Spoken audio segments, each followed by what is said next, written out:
Hey guys, what is up? It is No Help and welcome back to another video today. So today we've got a huge blog post called Summer Sweep Up Combat and Loot. And I'm going to try and skim my best way through this, but as you can see, it is extremely long. Okay, so it looks like they're changing elemental weakness again, which is very interesting.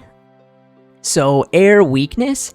Mastery over air gives you an edge versus any enemy who relies on cheap tactics like floating or flying. Strong gusts of wind can throw your opponents off balance, making them susceptible to air spells. So basically, we've added air weakness to things that fly, and these are going to be things including birds, bats, devils, wyverns, ghasts, banshees, shades, and more. And really noteworthy NPCs would be like the Thermo Smoke Devil, Phantom Muzzba, and also a handful of quest enemies. So worms are now weak to air instead of earth, same as skeletons are now weak to earth instead of air, okay? And zombies are now weak to fire instead of air.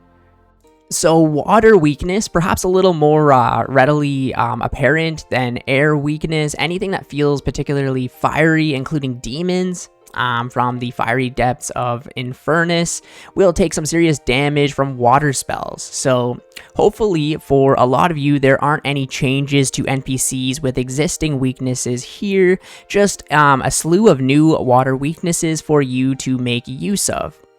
So Tazars, including Jad and Zuck, so maybe there's going to be some new metas with the Inferno, Vorkath, the King Black Dragon, the Great Olm, very interesting there. We've got Kirill and his generals, Cberus, Getizo, alongside hordes of quest-related NPCs, which is also very nice. I really like that they're adding more content with magic. Okay, so up next we have Earth Weakness. They were saying pretty much that it was the least utilized here, and they're going to be bringing in some more NPCs, such as like Drakes, right? For similar reasons, mountain trolls are tough-skinned. The giant mole have had their weakness adjusted to earth, and there are a lot of additions as well here with gargoyles, water fiends, jellies, trolls, crabs, and more. And also the most interesting will be something like Hydra, Dawn Dusk, the giant mole kraken, and again a variety of quest NPCs. Now, fire weakness is one of those ones that is just very powerful, of course, right? And it's basically saying icy stuff melts, no shit, and also like plants and bugs burn. This is just reminding me of Pokemon so much. So most worth keeping an eye on this category are obviously like the farming, pets and stuff like that. Calphite Queen, Serachnis, Venenatis, Spindle, you're going to burn a spider up, you know what I mean? This is also very good for TOP, and then skeletal wyverns as well. So yeah, very interesting to see, and this is going to make certain items, of course, go up in price, such as maybe the twin flame staff will be more utilized now, right? Okay, so NPC defense changes. So beyond elemental weakness, you'll notice on the spreadsheet linked above that we're taking a pass at some other NPCs and exaggerating their weakness where appropriate. To do this, we're making farther use of light/standard/heavy system for ranged defenses, tweaking a typical stab/crush defenses in spots, and rolling out the flat armor system first used at Perilous Moons on a very select few NPCs. Okay, so flat armor is the most interesting thing here. If you're not in the know, a flat armor value of 2 means an enemy takes 2 less damage than you would have hit, meaning if you were to hit a 10, then they'll only receive 8 damage. Negative flat armor value means enemies take more damage per hit. In practice then, an enemy with positive flat armor might encourage slower hitting weapons, or weapons with fewer hit splats, while enemies with negative flat armor encourage fast-hitting weapons or weapons with numerous hit splats like the Scythe or the Dual Macchiato. So realistically, we aren't likely to say that this NPC has 20 flat armor. Hope you brought your Elder Maul. But it's a small balancing lever that we can tweak to nudge things one way or the other, similar to the more traditional defensive stats. In cases where we've introduced positive flat armor to an NPC, we're bumping HP down slightly so that kill time isn't likely to change considerably with your existing setup, but may slightly favor a change in setup. Okay. So yeah, obviously let me know down in the comments what you guys think of this whole change. To me, it seems like it's going to be positive overall, maybe give you some more strategic ways to kill things. And like they said, it's not going to change considerably a lot like for your existing setup, so you never know. So at this stage, we've taken a very light touch approach to any flat armor antics and focused more on traditional defensive stats, but we'll be keeping a close eye on how these changes feel in practice, or even thoughts you might have at this stage. Okay, so we have loot table changes. Let's go. Here we go. If you tuned into any of our RuneFest content, you knew this one was coming. So before we get into the specifics, let's talk about why for this section. So one of the main drivers behind an undertaking like this is an effort to bolster gameplay variety in the present and in the future.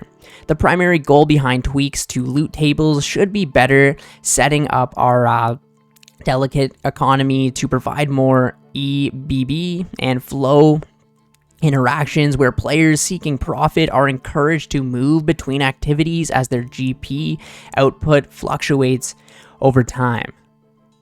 Another important factor is that some resource drops are oversaturated. No kidding.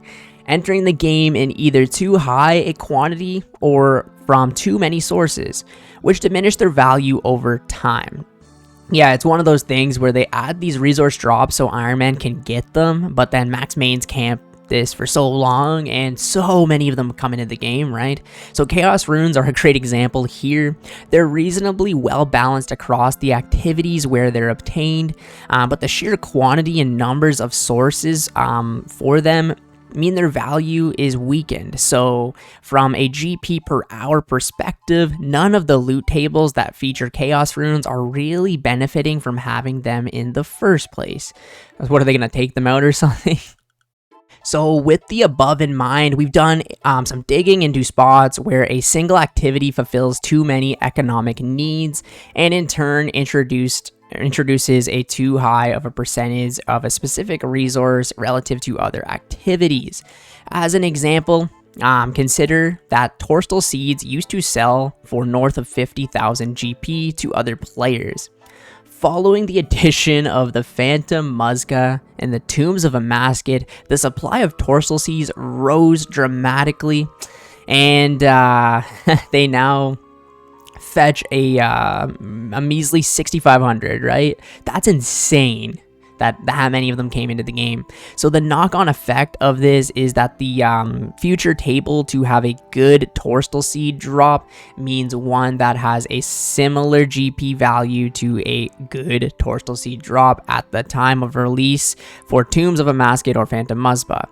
We'd have to drop almost 8 times as many and continue snowballing the price of Torstal Seeds. Yeah, so it is one of those things, right, where, again, I always heard that TOA or Muzpa is great for Iron Man to get these Torstal Seeds, right? But main accounts, you know, just dump them, sell them, and now they've literally, like, that is crazy the amount like that they're worth now. Because I remember when they're 50k, like crazy. So we can't just keep dropping more of something without ruining certain economies. So we're forced to give players drops that feel weak. in terms of GP value, which leads to dissatisfaction. So Torstal Seeds are only 1 drop, but you can see that if this applied to every suitable drop we have in the game, we'd end up having core loot tables that don't feel very rewarding, and likely have to fill in the gaps with alkables, which farther inflation. Yeah, there's so many alkables in the game too, right? So much money coming into the game, so it's definitely a problem for sure.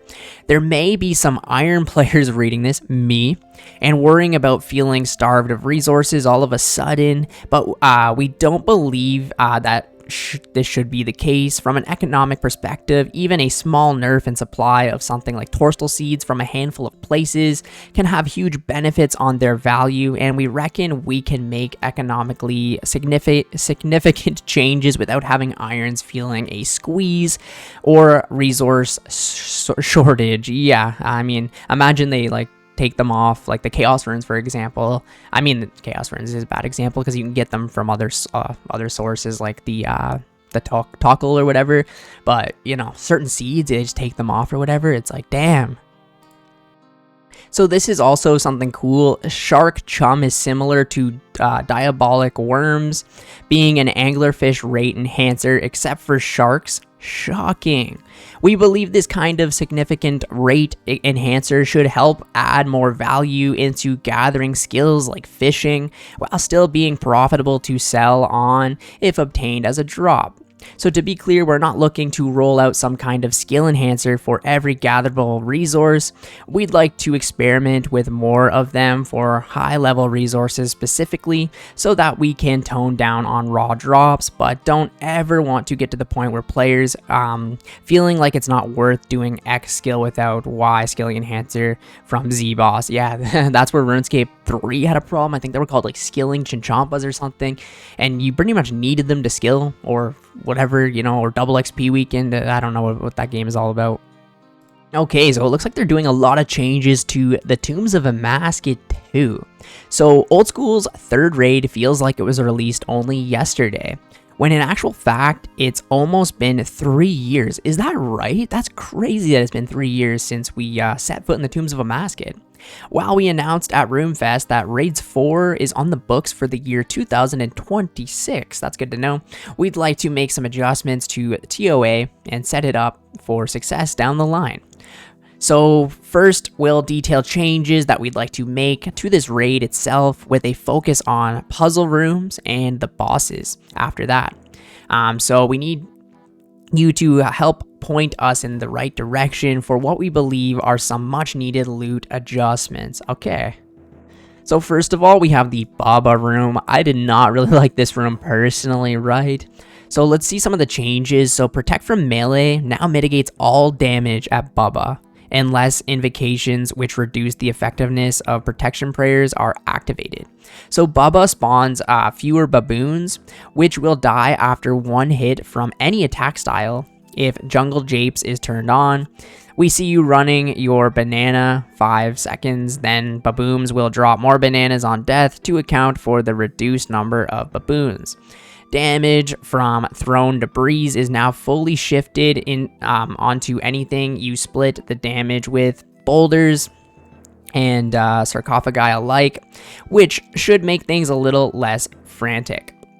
So we're hoping that these tweaks make the fight feel more fair and make engaging with the mechanics feel more rewarding, which has been a struggle for players at higher raid levels due to how much unavoidable damage Baba can dish out. That is true. Yeah, it's one of those things where you just would eat a lot of food or potions. Okay, we also have the Akka room. I remember I did not like this one either. So protection prayers now mitigate more damage from Akka. So not all, but more. So the Stay Vigilant invocation is getting a small rework. The changes look as follows. So Akka will swap styles whenever he uses a special attack. Akka will now use special attacks more often than the base variant. This will mirror the number of specials he uses at the moment with this invocation active. Whenever Akka swaps styles, he'll respect the same predictable order as the base variant's overhead swaps do, rather than swapping randomly. So Akka now only prays against the style that he's attacking with. Huh. Akka's stat drain effect now only affects combat skills. Oh, that's actually pretty cool. Special attacks will occur every 7 attacks rather than every 6 attacks. And the number of orbs during Akka's enrage phase, we're not saying the other thing, oh god, what was it called? The CUM phase, has been reduced. So honestly, this is just like overall making the boss easier, and I'm a huge fan of it because I still need to go there one day. Okay, so we've got some small changes, obviously, to Kefir, Zebak, and the Wardens. So I liked the Kefir room, actually. We've got less far to say here than Baba or Akka, but I think we can address some of the biggest pain points with just a handful of tiny tweaks. So here it goes. So lower the magic defense of soldier scarabs. So scarabs no longer scale their defense with raid level. And arcane scarabs are guaranteed to move after a certain number of attacks, regardless of those attacks hitting or missing. Zebak, so waves no longer push the player back and deal 30% more damage. So they don't push the player back, but they deal more damage. I think, honestly, that's better, right? Because once you got pushed back, it was really hard to recover. So I feel like it's still a buff because you'll take damage, you'll get pushed back, and then it's really hard to get back into a place. But if they just hit you, you know, you can easily move to the next one. So I like it. And then the Warden, so skull bombs during the phase 2 can no longer land underneath the active Warden or obelisk. Okay, I don't even remember that, but... So it looks like there is some puzzle changes too. So cursed baboons and baboon shamans on the path of Amakin will always take maximum damage from ranged attacks bypassing accuracy. Their HP will be increased slightly to compensate, but this should feel a lot better. Way better, right? So 2 waves of monkey people will be removed from the path of Amakin. Okay, the amount of water required for the Path of Krondis no longer scales linear with the number of players. Oh, that is so good. Meaning there's less pressure on your beginner friends to get it right or be stuck watching a cheeky crocodile undoing all of the hard work.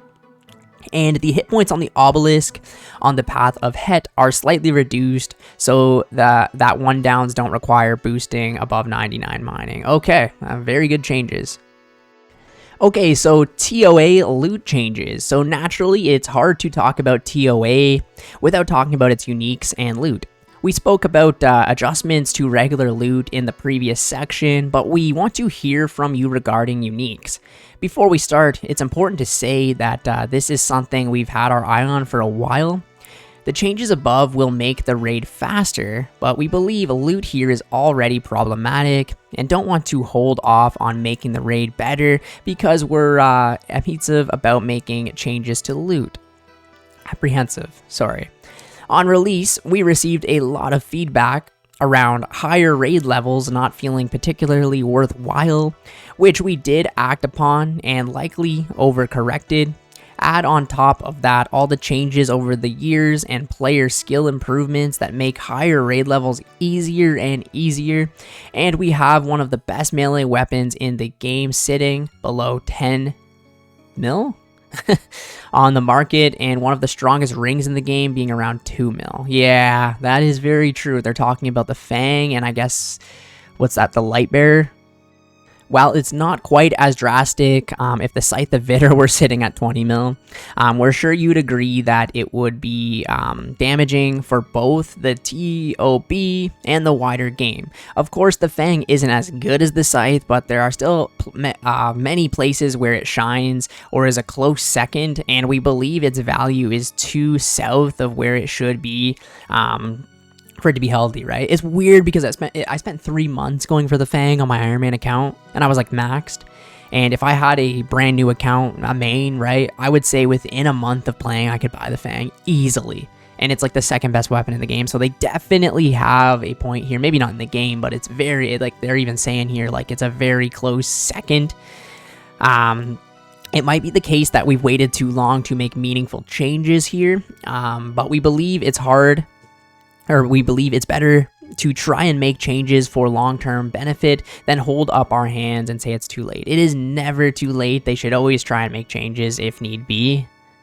And basically, they're saying here that it's something we've landed on, we have options, and we're open to suggestions, which is why we're asking you to talk about this and what you think the best path forwards would be. Now, they haven't even decided this yet. So there's the Fanis Nightmare. Mechanically, Fanis Nightmare is one of the most enjoyable solo encounters in the game for many players. I personally have never done it myself. I probably should. So she boasts loads of interesting attacks with clear telegraphs and can be killed in a very budget gear with next to no damage taken if done properly. I actually didn't know that. That's very cool. Maybe I should check it out. That said, the fight can drag a little. Yeah, I heard that the fight's like a 10-minute fight or something like that, right? So we reckon the pace of the encounter could be improved, so we'd like to outright remove one of the earlier phases from the fight. So this means you'd expect 2 normal phases, a 3rd phase with the prayer disable mechanic, and the final phase.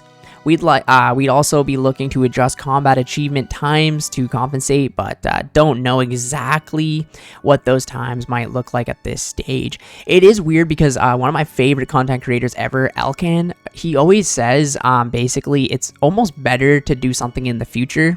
And like if you for example, agility, right? I'm just using it as an example. Why train it now when it's going to get easier in the future? It's weird because I've done that with a lot of bosses. Like, why do it now when it's going to get easier? Same with like Cberus Eric. I was like, scouting, right? They got rid of scouting, so you don't have to do that anymore, right? Eventually things will get easier. Oh god, this is going on forever. There's changes at next too. So basically, let's see the changes. Allow players to deal reduced damage past Nex's phase transitions up to a threshold so that they don't run into the feels bad damage nulling effect. So mass groups will likely hit these thresholds easily, but won't see noticeable reductions in kill times since they're already so fast, while small teams will be able to keep on hitting without feeling like they're completely wasting their time. Very nice. So they adjusted some of the behaviors during downtime phases to let players heal up without feeling punished. We'll achieve this by letting players heal from damage dealt to Blood Reavers though we're open to farther changes if absolutely necessary.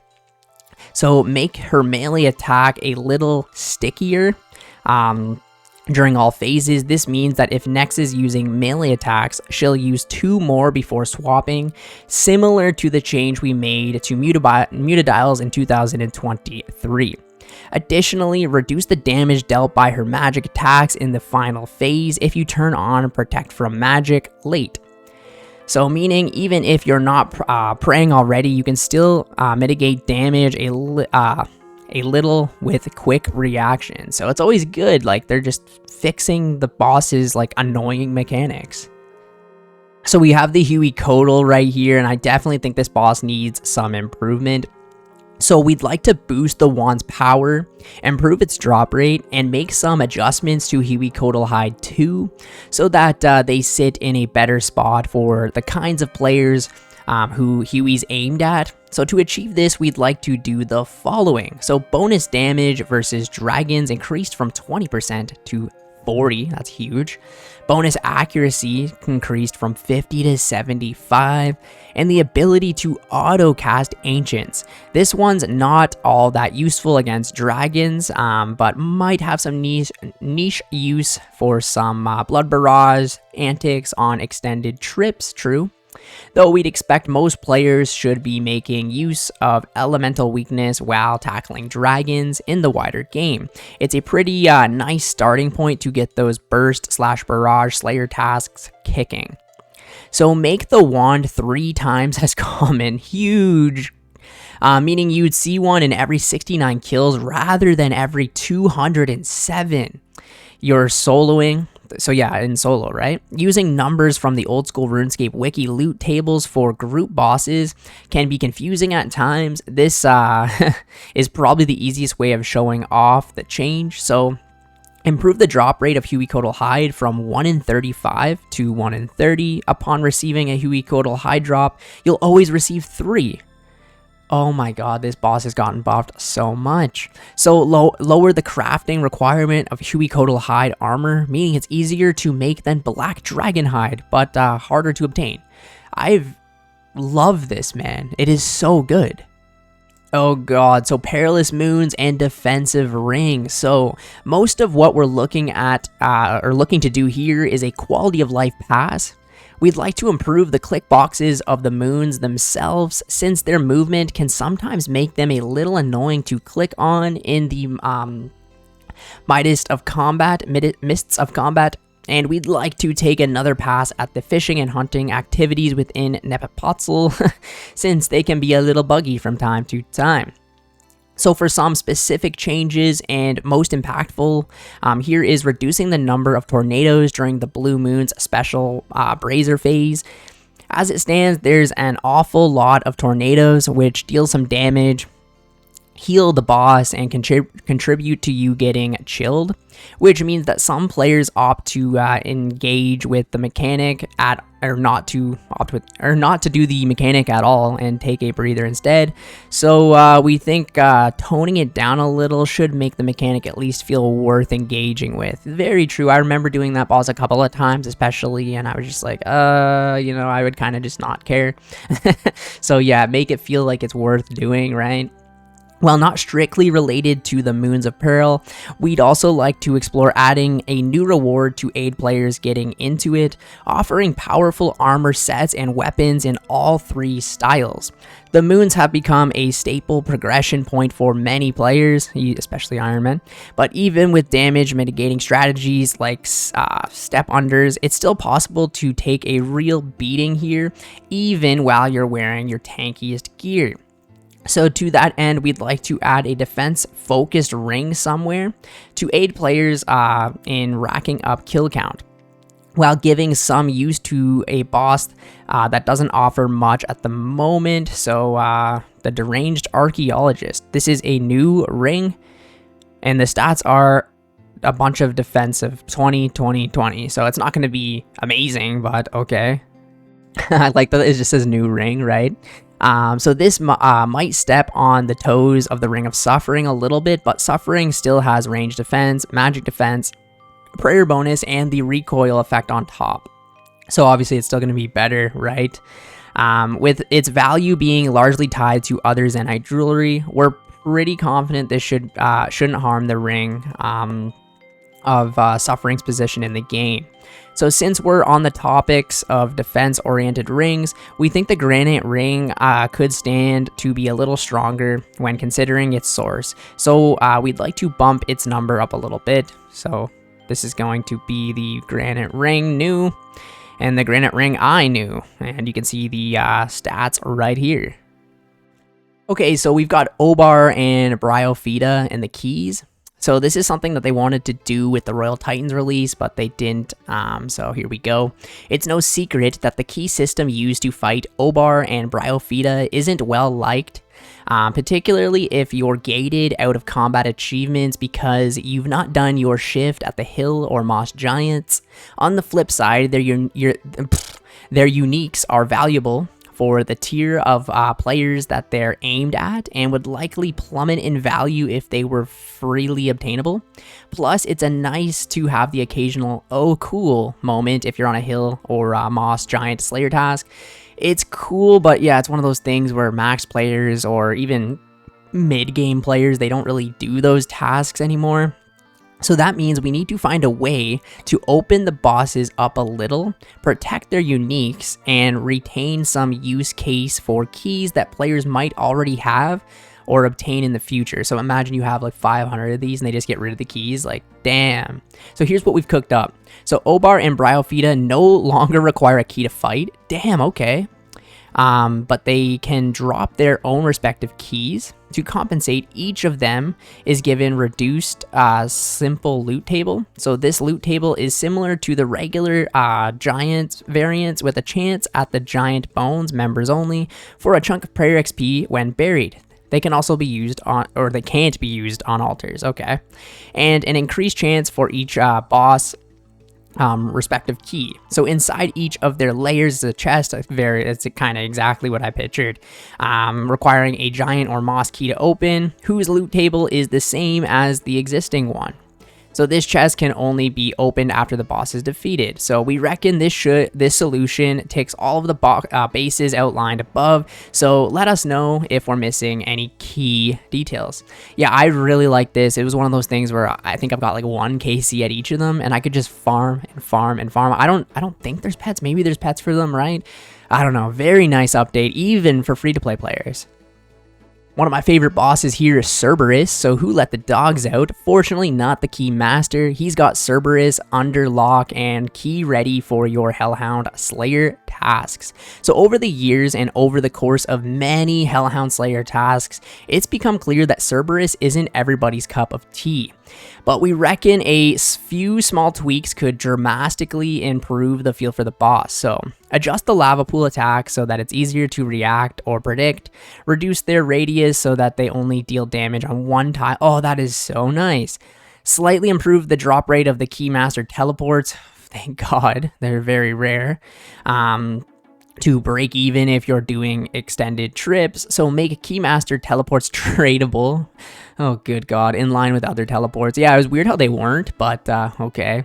Adjust ward of accuracy to provide reduced income prayer drain from demons by 30%. This is targeted at Cberus's ghosts attack, but has uses at other demons too. So this one actually stems from player suggestion that we thought was pretty cool and cropped up while writing this post. We'd rather give players active solutions to problems than just remove them entirely. So Cberus has been killed hundreds of thousands of times, and the most primordial crystal seekers have long since recovered from their prayer potion squeeze. So the attack with the spectral shield, this stacks with the spectral shield if you're lucky enough to own one. Very nice, man. Yeah, huge. I have a Cberus task right now. Okay, so we've got the Duke. In the latest league, we effectively allowed players to prep in infinity, which we think made sense given the speed of kills made possible during the Raging Echoes. But for the main game, we don't think infinite prep is the way to go. Before you raise your pitchforks, hear us out. This isn't the case of us wanting to see you suffer, but Duke as an encounter was designed with both the fight itself and the prep phase in mind. We don't think that the fight alone holds up well enough that it makes sense to do an absolute boatload of prep and then repeat a super simple fight over and over without the variety of a little spot of gathering to break things up.